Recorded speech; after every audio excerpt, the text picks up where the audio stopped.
Lo primero, explicaros, porque a lo largo de la charla me habéis estado hablando, seguro unas veces decía HLA, otras veces MHC, otras veces principal de histocompatibilidad.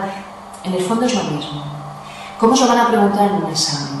Pues mira, os pueden poner MHC, que son las siglas inglesas, básicamente, Major Histocompatibility Complex. Eso las siglas inglesas son las más utilizadas y las que normalmente veis en todos los exámenes.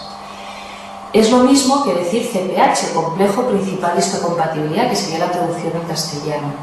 Normalmente, en un examen español, lo que os van a poner es CPH entre paréntesis MHC o MHC entre paréntesis CPH. Normalmente lo suelen poner así. Nosotros nos gustan en las preguntas, lo vais a haber escrito de las dos formas para que os vayáis acostumbrando a ello, porque os lo pueden preguntar de la forma que quieran, ya que las siglas inglesas, el MHC, es lo más utilizado y lo que más normalmente el idioma científico y en investigación más aún es el inglés, por lo tanto es el más afectado. ¿Y qué es el HLA? Pues mirad, es lo mismo, la molécula es la misma. Lo que pasa es que cuando se descubrió, el HLA se identificó primero en los linfocitos. Entonces se dijo, es el antígeno linfocitario humano. Luego, más adelante, porque claro, se había descubierto primero en los ratones, ahí lo de humano, el Human Lymphocyte Antigen. Lo que pasa es que después, muy poquito tiempo después de haberlo llamado HLA, se vio que estaba en todas las moléculas del organismo. Y entonces dijeron, vale, no lo podemos llamar linfocitario, entonces hay que llamarlo de otra forma. Lo vamos a llamar sistema principal de histocompatibilidad.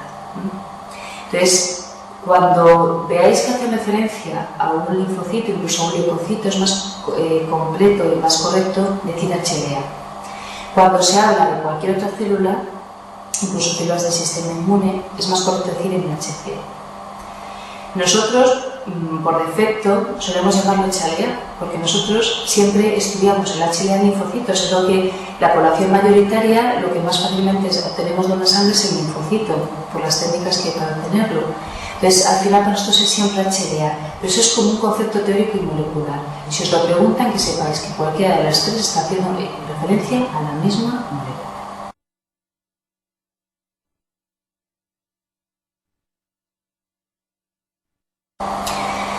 Pregunta 38. El sistema principal de histocompatibilidad, lo más llamativo es su herencia. ¿Cuál es el mecanismo de herencia? Pues mira, el mecanismo de herencia es la respuesta 3, autosómico codominante. Muy pocos sistemas en el humano son codominantes. De hecho, son el HLA y el grupo sanguíneo. ¿Qué es codominante?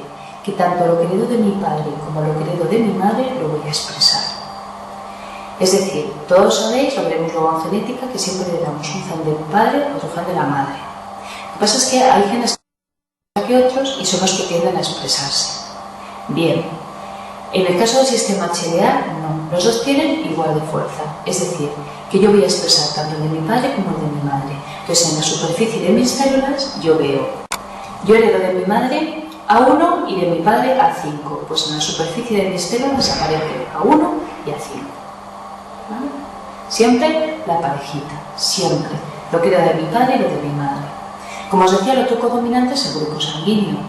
Si yo heredo de mi padre A y de mi madre B, mi grupo es AB, porque los dos son codominantes. Ahora, si heredo de mi madre A y de mi padre 0, mi grupo es A, porque A y B dominan sobre 0. Por eso no es codominante al 100%, solo es codominante A y B. Son dominantes respecto a 0. En el caso de la HLA, todo es codominante, es el único codominante al 100%, porque expreso todas por igual, o sea, todos tienen la misma fuerza y de hecho es que los necesito todo ese HLA en la superficie de mis células.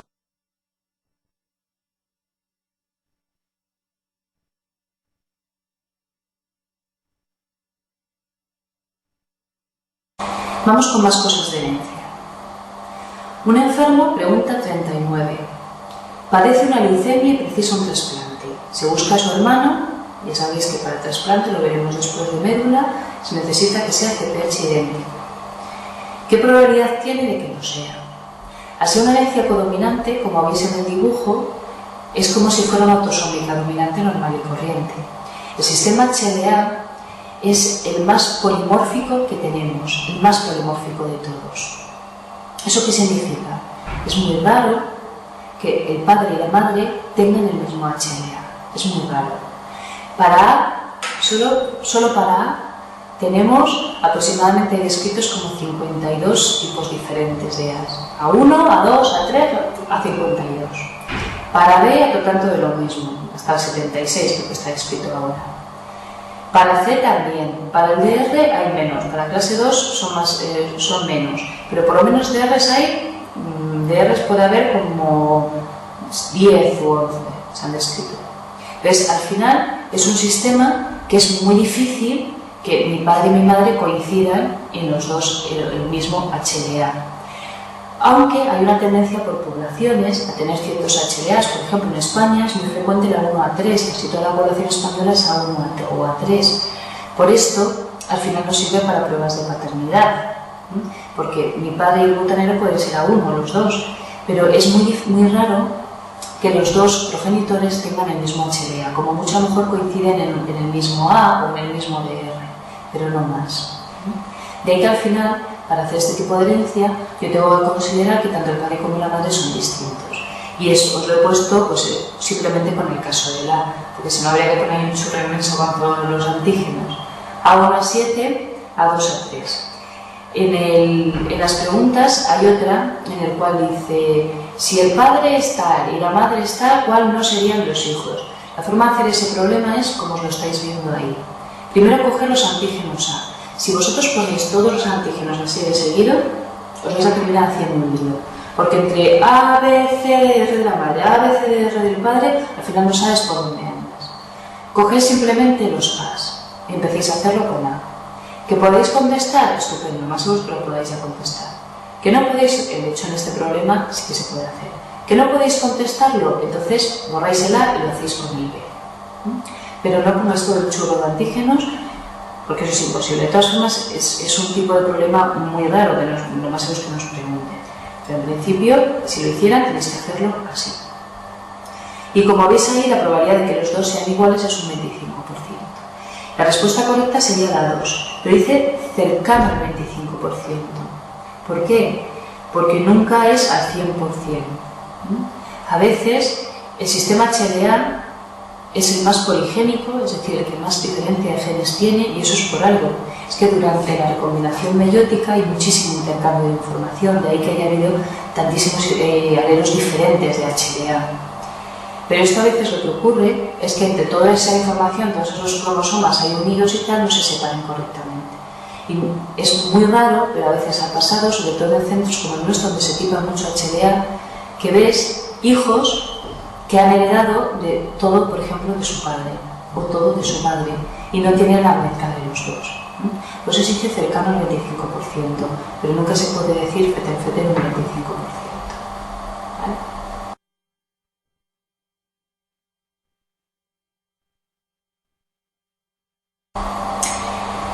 Bueno, pues vamos ya con el HLA como tal. Vamos a ver su estructura. La pregunta 40. Solo con una de las siguientes moléculas es posible presentar un antígeno al CD4. ¿Con cuál? Ya sabíamos que al CD4, recordad, HLA por el clúster igual a 8. Al CD4 le tiene que presentar la clase 2. Y la clase 2, los que tenéis ahí, es la respuesta 3, es el DR. Vamos a ver un poquito la estructura del MHC. Mirad. El MHC tenemos dos tipos en los humanos, el 1 y el 2. ¿Vale? El 1 está presente en todas las células del organismo. El 1 es nuestro carnet de identidad, es nuestra identificación. Ninguna célula de nuestro organismo puede estar por ahí sin HLA de clase 1, porque en cualquier momento puede venir un natural killer y pedírtelo. Y como no lo tengas, pues redecir porque has muerto. Luego lo tienen todas, salvo 3 excepciones. Excepciones que vamos a explicar porque están muy justificadas. El Syncytial trophoblast. Mirad, la placenta no puede permitirse el lujo de presentar lo que lleva en el interior, porque como presente lo que lleva en el interior, el 50% que es del padre sería atacado por el sistema inmune sin piedad, porque no verían como ay mi niño, qué bien, qué bonito voy a tenerlo, sino lo verían como un antígeno extraño, para ellos es tan extraño como un parásito. Así que lo atacaría. Cuando veamos luego tolerancia materno-fetal, veremos que una de las formas que tiene de protegerse la placenta del sistema inmune materno es obviando la HLA. Y diréis, ¿y por qué no le mata el natural killer? Bueno, pues porque la placenta tiene un estado de inmunosupresión especial en el cual se juntan las dos cosas. El natural killer, según llega allí, queda inhibido y además no hay clase 1 que presente al natural killer de tal forma que no le estoy dando ningún motivo para intentar activarse. ¿Vale? O sea, no le estoy enseñando antígenos que le puedan llamar la atención. Por lo tanto, el sentido trofoblasto no lo tiene. Los hematíes simple y llanamente porque no son células. Los hematíes son un trocito de membrana que sirve para transportar oxígeno. No tienen siquiera la categoría de célula. Por lo tanto, no tienen HLA de clase 1. Y diréis, ¿por qué no le matan al natural killer? Porque tampoco tiene nada que active el CAR. Y como os decía, el sistema inmune es lo que sus receptores ven. Si el natural killer no ve nada en la superficie del hematíe que le llame la atención, pues entonces tampoco le pedirá la clase 1. Y la otra célula es el timocito. El timocito, que es un linfocito T inmaduro, en los primeros estadios, mientras está madurando, no tiene clase 1. Pero ya está, no, es simplemente una particularidad de su activación y de su maduración. Pero se pueden preguntar. Y una duda que soléis tener mucho, las plaquetas, es si las plaquetas tienen clase 1, porque proceden de una superficie del organismo celular. Pierden algunas de sus estructuras, pero no todas. No pierden todos sus receptores de membrana, entonces conservan la clase 1. La clase 2 no aparece en todas las células, solo aparece en las presentadoras de antígeno, que son las que tienen capacidad para aceptarse en CD4. No tiene capacidad en todo el mundo. Y como presentadoras de antígeno, típicamente las dendríticas, pero también linfocitos B, también macrófagos y, sobre todo, un linfocito T activo. Mirad, cuando el linfocito T se activa, habíamos dicho que empezaba a sacar moléculas, empezaba a sacar el CD28, sacaba también el CD40 ligando, sacaba muchas otras. Bueno, pues entre ellas saca clase 2. Y me decían a veces, ¿se convierte entonces en una presentadora de antígeno? Pues mira, sí, por un breve momento el linfocito T se convierte en una célula presentadora de antígeno, porque una vez que ya se ha activado, empieza a proliferar, pero aparte también lo que intenta es activar a otros clones, que a lo mejor no son los mejores para ello, pero también pueden echarle una mano. Entonces va a intentar presentarle a ellos también para activarlo, para que la respuesta inmunológica sea más rápida, para que no tengan que esperar a que llegue una dendrítica o célula presentadora y les active, sino que directamente vayan ellos activando. Por eso, el linfocito T en ese momento saca clase 2 y se convierte en una presentadora también. ¿Cuál es la estructura? El HLA de clase 1 tiene una estructura muy arcaica, que es la cadena alfa, que es así, sobre una cadena beta 2 microglobulina. Eso es la clase 1. Al fin y al cabo es una molécula primitiva que tienen los organismos inferiores. La clase 2 es más evolucionada. Son una cadena alfa y una cadena beta, que semeja y recuerda mucho, en el manual tenéis las imágenes, recuerda mucho al receptor, al TCR, por ejemplo, porque es una molécula ya más evolucionada, una molécula más compleja.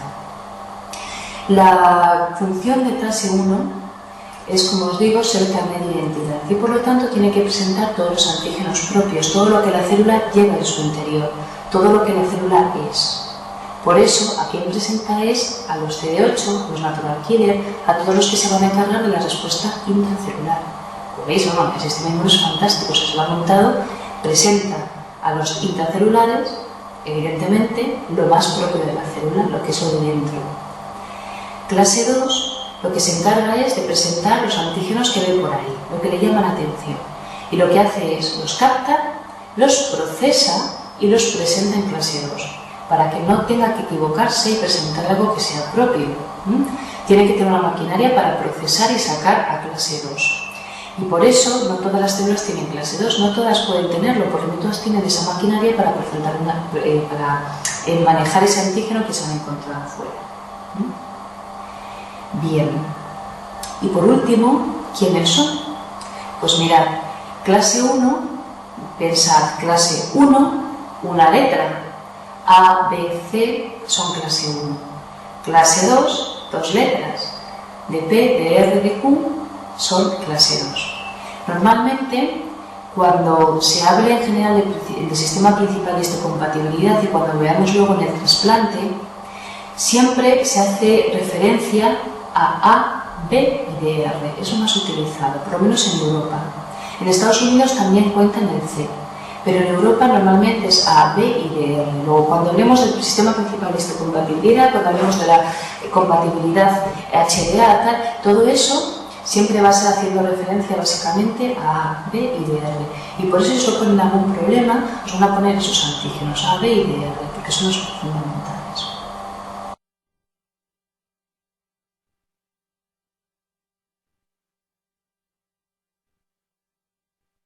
Bueno, pues vamos con la pregunta 45, que ahora la vais a poder contestar estupendamente, pero que a veces algunos alumnos tienen su puntilla y por eso quiero que leerla con vosotros. ¿Cuál de las siguientes células no es capaz de presentar antígenos al linfocito T CD8?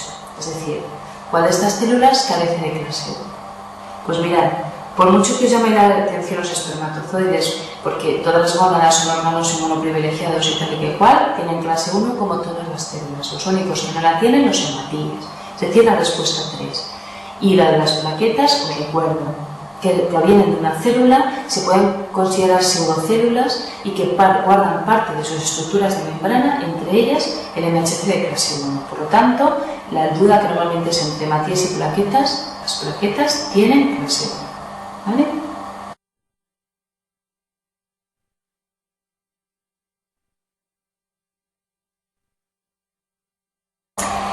Y la 46. Señale la falsa acerca de la expresión de las moléculas del complejo mayor de histocompatibilidad. La falsa es la 4. Los linfocitos B no expresan clase 1. Mirad, las células presentadoras, linfocitos B, linfocitos T activos, que tienen clase 2, también tienen clase 1. Habíamos dicho que en todas, y salvo los sincitio trofoblasto, los hematíes y los timocitos, todas las demás tienen clase 1. Por muy presentadora que sea, es decir, tienen superficie los dos. Así de simple. Entonces, esto que también suele causar muchas dudas, porque decís, linfocito B, no, esa es la clase 2. Pues entonces este no tiene clase 1. Claro que la tiene, porque es su carnet de identidad y por la cuenta que le tiene que tener clase 1 si quiere llevarse bien con los naturales.